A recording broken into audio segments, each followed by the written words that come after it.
Hey, so do you feel like a child among adults? So you're around your friends, your family, your coworkers, you're full grown, but you can't shake this feeling of being the child in the room. Like, let the adults do adult things while you stay over here and play at the kids' table. That type of feeling. So if your ears are perking up as I say that, you're in the right place, because in this video, I'm gonna help you understand why you feel like that, where that's coming from, and more importantly, how to overcome this issue so you can stop feeling inferior and feel equal to your peers. So let's dive in, let's talk about this right now.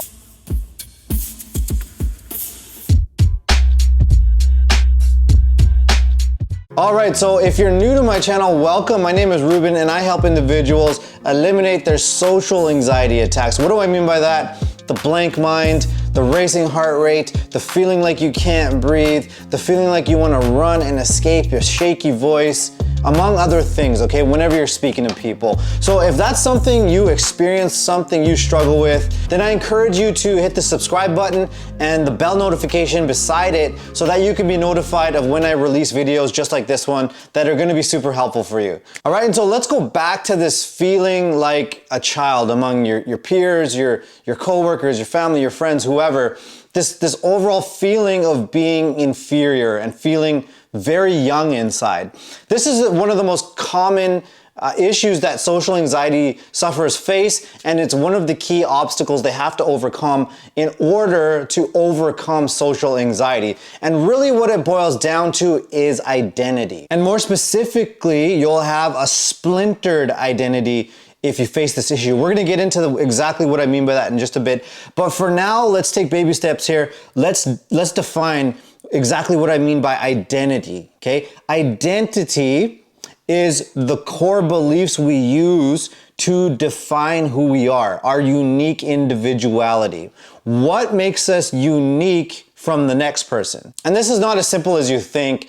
Oftentimes we think we are a certain way, but we're actually being a different way, okay? And this is where this incongruence comes in. So the biggest clue into knowing what your current identity is to know exactly what you do in a day, right? It's all about action. It's not who you say you are, it's what you do, and more specifically, more importantly, how you do those things. And so for you, you gotta take an inventory and a rigorously honest one. What do you do in a day? So for example, do you work with people? Are you in customer service? Are you in sales? Or are you tucked away? Do you work on your own? Do you prefer to have a job where it's only you and there's minimum supervision, minimum contact with people, minimum meetings? Okay, so your job, but remember more specifically how you do those things. So when you're working that customer service job, for example, are you nervous the whole time? Are you trying to cut conversations short? Are you in your head the whole time? Are you thinking of what to say next? Are you present? Another example could be when work's over, are you the one that's going and reaching out for your family and friends right away? Are you networking? Are you going to connect with people? Or are you the one that's ambitious? Are you going after your goals? Are you working on your side projects and your passion projects on the side? Now remember, it's not the what, because this person over here that wants to connect with family and friends, that could be because he's too scared to go after his goal. So it's more of a procrastination or a defense, okay?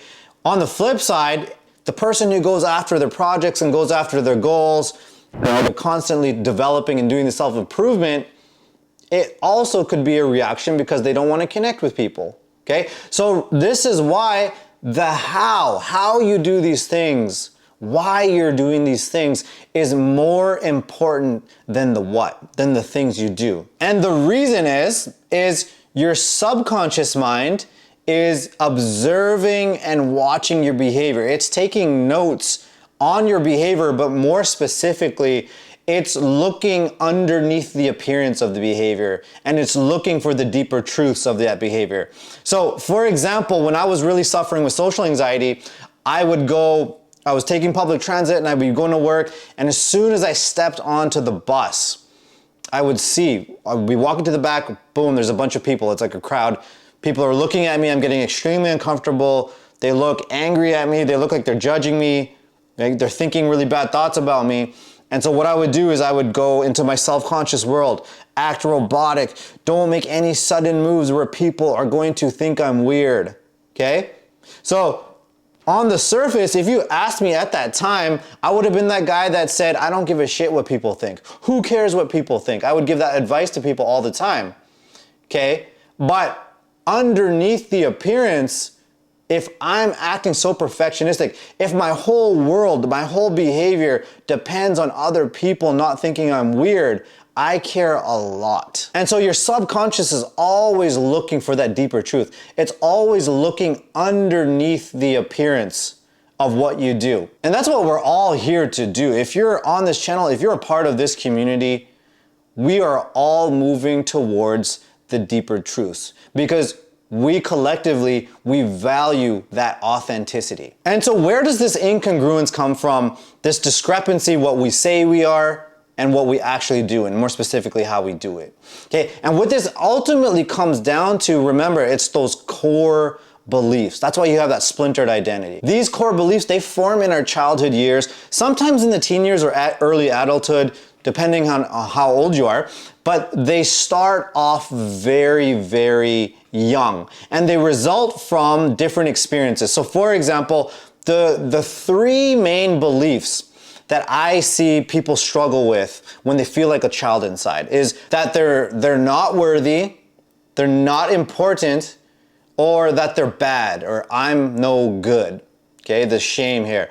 Now, sometimes there's others, but these are really the most common ones that I see. And so you have to realize those beliefs and the behaviors that come with them, they have a certain maturity to them, or they have a certain age to them, emotional maturity to those beliefs and those behaviors. So for example, right, so when I walk into the bus and I start to act really stiff and robotic and just can't move in a way where somebody thinks I'm weird, that is a behavior, but the underlying belief, think about it, the underlying belief has to be that people are mean, people are not safe, people are very judgmental. Okay, so if I believe that people are very unsafe and judgmental and mean, my behavior is going to be consistent with that. So I'm gonna watch what I say. I'm going to be overanalyzing, hypervigilant about what their comments are. I'm gonna be looking away in case I feel any judgment. So it's crucial that you realize that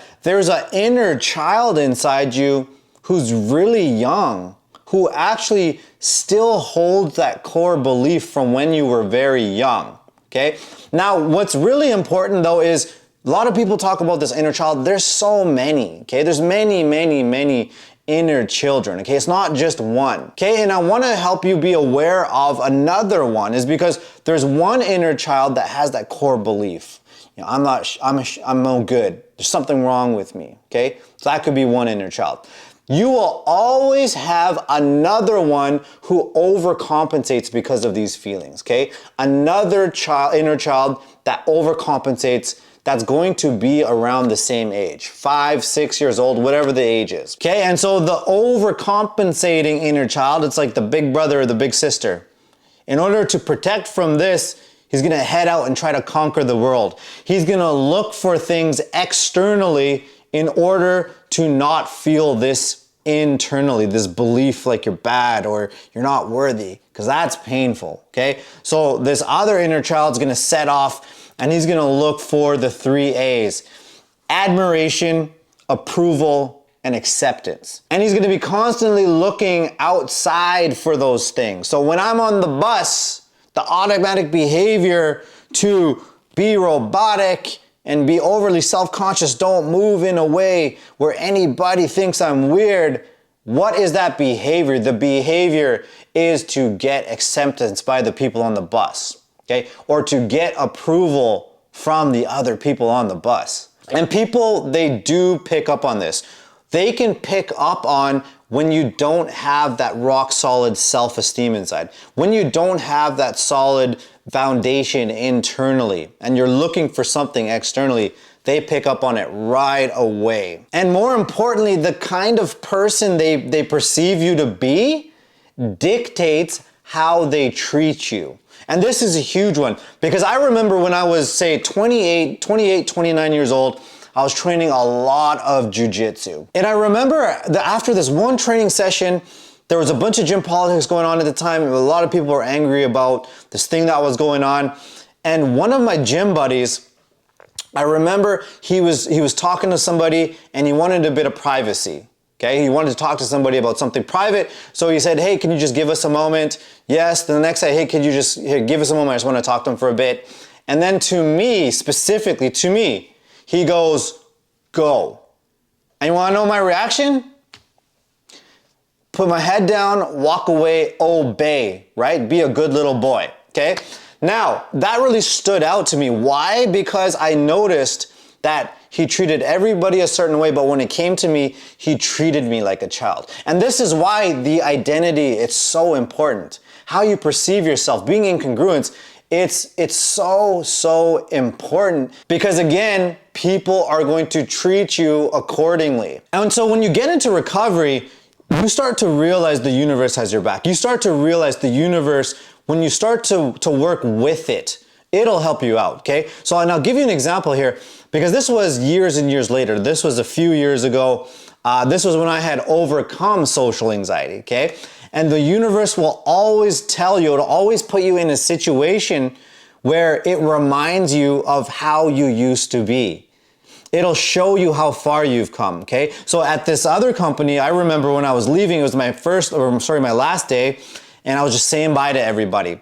And I remember it was like, hey, it's been amazing. Thank you for everything. It's been good working with you. And then the next person I remember, I said, it's been fun. I wish we had a chance to work together more because they were new, but it's been fun while it's lasted. Best of luck. And then I came to this one guy and I said, later, you fucking prick. And we just started laughing. But I remember that I observed that and it hit me hard because I had my answer, right, to what happened years ago when I was on the other side of the fence. Now, this individual was always criticizing people, making sarcastic jokes. I remember complimenting one of my coworkers and I said, wow, he's done a really good job. And his comment would always be like, did he? Pff, he's not that good at his job. Pff, he just tries really hard. He had this really cynical attitude. So what did I do subconsciously? This was an automatic thing. Is I was kind, positive, boom, negative. And that's why it's so important to do this work, because not only will you feel like a child on the inside, you'll get treated like one by the outside, okay? So it's really important to do this internal work so this reflection, if you will, changes and people start treating you differently, which is gonna help you update that identity. All right, and so what you can do is if you wanna deepen your work with this, then what you can do is download your free guide. I'm gonna put a link below the video, and in this guide, I go into how to get down to what those core beliefs are and then how to shift them. So it's gonna get into how to discover what those core beliefs are, how to heal that permanently, and then how to expand into the world as your authentic self with a new identity that is going to dictate how you get treated by the external world. And also, if you're in need of some more support, you can join my Facebook group. I'll put that below the video as well. You can ask me questions, connect with the community in there. And also my Instagram page, I'll put a link below the video as well. It's got daily tips, inspiration, just a ton of value to help you along your journey of overcoming social anxiety. All right, and if you found the video helpful, please like and subscribe. Thanks for watching, and I will see you in the next video.